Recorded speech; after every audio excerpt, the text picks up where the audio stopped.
ከአዲስ አበባ እስከ መቀሌ ከመካከለኛው ምስራቅ እስከ ዋሽንግተን ዲሲ በስተጀርባ ምን እየተሸረበ ነው? የአሜሪካ ዲፕሎማቶች በድንገት ወደ መቀሌ የገሰገሱበት ሚስጥራዊ ምክንያት ምን ይሆን? በሌላ በኩል መከላከያ በፋኖ ላይ ያቀረበው ያልተለመደ ክስ እናም በጎንደር የተወሰደው እርምጃ ዓለማችንስ ወደ ሶስተኛው ዓለም ጦርነት እየተገፋች ይሆን? ተከታታይ ሰበር መረጃዎችን ይዘናል። ክቡራትና ክቡራን የቻናላችን ቤተሰቦች አብረን ስንቆይ እነዚህና ሌሎችም ተጨማሪ መረጃዎችን እናጋራችኋለን። ቻናላችንን ሰብስክራይብ፣ ቪዲዮ ላይክ እያደረጋችሁ መረጃዎችን እንድትከታተሉ በአክብሮት እንጋብዛለን። አሁን በቀጥታ ወደ መረጃው አልፋለሁ፣ አብራችሁን ቆዩ። የአሜሪካ ከፍተኛ ባለስልጣናት ዲፕሎማቶች ወደ መቀሌ ሊጓዙ መሆኑ ተሰምቷል። የአሜሪካ መንግስት ከፍተኛ ዲፕሎማቶች ዛሬ ወይም ነገ ወደ መቀሌ እንደሚያቀኑ ከዲፕሎማቲክ ምንጮች የተገኘው መረጃ አመላክቷል። ይህ ጉዞ የተሰማው ከቀናት በፊት የዋሽንግተን አስተዳደር አከራካሪ ባላቸው የህወሓት አመራሮች ላይ የቪዛ አቀባ መጣሉ ይፋ ባደረገ ማግስት ነው። ዲፕሎማቶቹ በመቀሌ የሚኖራቸው ቆይታ ከህወሓት ከፍተኛ አመራሮች ጋር ተገናኝተው በወቅታዊ ጉዳዮች ላይ በዝርዝር እንደሚወያዩ ይጠበቃል። ጉዳዩ ሰባና መቀሌ መሀል ያለው ውጥረት በከፍተኛ ሁኔታ ባየለበት በአሁኑ ወቅትም የሚደረገው ይህ ጉዞ በዓለም አቀፍ ሚዲያዎች ዘንድ ትልቅ ትኩረትን ስቧል። እንደ ሮይተርስ እና አልጀዚራ ያሉ ተጽዕኖ ፈጣሪ ሚዲያዎች እንደዘገቡትም ጉዞው በፌዴራል መንግስትና በትግራይ ጊዜያዊ አስተዳደር መካከል የተፈጠረውን የፖለቲካ መፋጠጥ ለማርገብና የፕሪቶሪያውን የሰላም ስምምነት ቀጣይነት ለማረጋገጥ የሚደረግ የዲፕሎማሲ ጥረት አካል ነው። ቴሌግራፍና ዘ ኢኮኖሚስት በበኩላቸው የኢትዮጵያ የወደፊት ምርጫ ምህዳርና ውስጥ የፖለቲካ ኃይሎች መከፋፈልን ተከትሎ የውጭ ኃይሎች ያላቸውን ስጋት እየጨመረ መምጣቱን በትንተናው አስፍረዋል። ይህ በእንዲህ እንዳለ የመከላከያ ሰራዊት በፋኖ ታጣቂዎች ላይ ታዳጊዎችን ለውትድርና ማሰለፍ የሚል ክስ ሰንዝሯል። የኢፌሪ መከላከያ ሰራዊት በአማራ ክልል በሚንቀሳቀሱት የፋኖ ታጣቂዎች ላይ ያልተለመደና ከበድ ያለ ክስ አቅርቧል። ሰራዊቱ በትግራይ ጦርነት ወቅት ህወሓትን ይከስበት የነበረው መሰል ይዞት ያለውን ወቀሳም በአሁኑ ወቅትም በፋኖ ላይ የሰነዘረ ሲሆን ጽንፈኛ በማለት የሚጠራቸው የፋኖ አማጽያን እድሜያቸው ለውትድርና ያልደረሱ ታዳጊ ወጣቶችን ለግድያ እያሰለፉ ነው ሲል ከሷቸዋል። ሰራዊቱ ባወጣው መግለጫ እድሜያቸው ለውትድርና ያልደረሱ የተማረኩ የጽንፈኛ አባላት ተገደው መግባታቸው በተገኘው አጋጣሚ ሁሉ ሾልከው ወደ ቤተሰቦቻቸው እንዳይመለሱ ወደማያውቁበት አካባቢ ወስደው ለጥፋት ዓላማ እንደሚጠቀሙባቸው ነግረውኛል ሲል ገልጿል።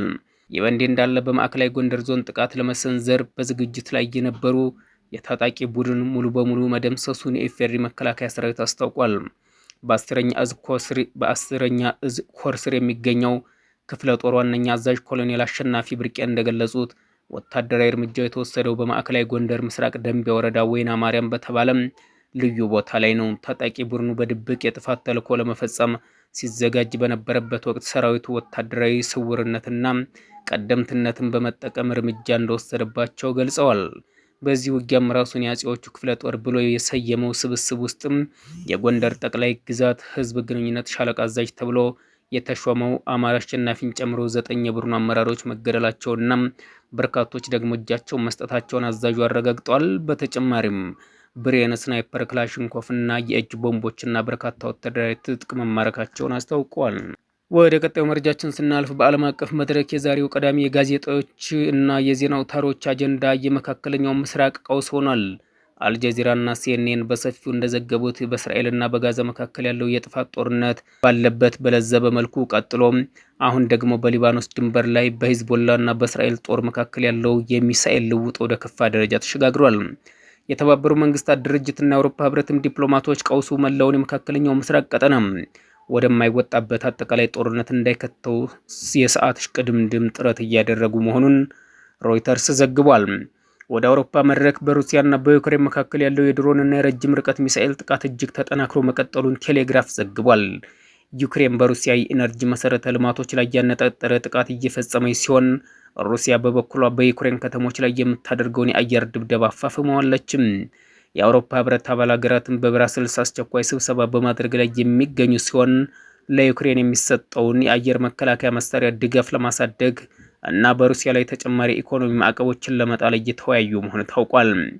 በኢኮኖሚና በቴክኖሎጂው ዘርፍ ብሉምበርግ እና አክሲዮን ያወጧቸው ዘገባዎች የዓለምን ትኩረት ስበዋል። ብሉምበርግ እንደዘገበው በዓለም አቀፍ ደረጃ ያለው የነዳጅ ዋጋ አለመረጋጋትና የተለያዩ ታላላቅ ሀገራት ላይ የሚታየው የዋጋ ግሽበት የማዕከላዊ ባንኮች የወለድ መጠን ውሳኔ እያወከው ይገኛል። በአንጻሩ አክሲዮስ ባወጣው ዝርዝር ዘገባ በዓለም አቀፍ ደረጃ በሀያላን ሀገራትና በግዙፍ ቴክኖሎጂ ኩባንያዎች መካከል በአርቲፊሻል ኢንተለጀንስ ኤአይ የበላይነት ለመያዝ የሚደረገው ሽሚያና የሳይበር ደህንነት ስጋቶች የዓለማችን አዲስ የጂኦ ፖለቲካዊ ፍክክር ሜዳ መሆናቸውን በስፋት አስነብቧል። የቻናላችን ቤተሰቦች ለሰዓቱ የነበረን አጭር መረጃ ይህ ነበር። ከቆይታ በኋላ በሌላ መረጃ እስከምንገናኝ መልካም ጊዜ ይሁንላችሁ።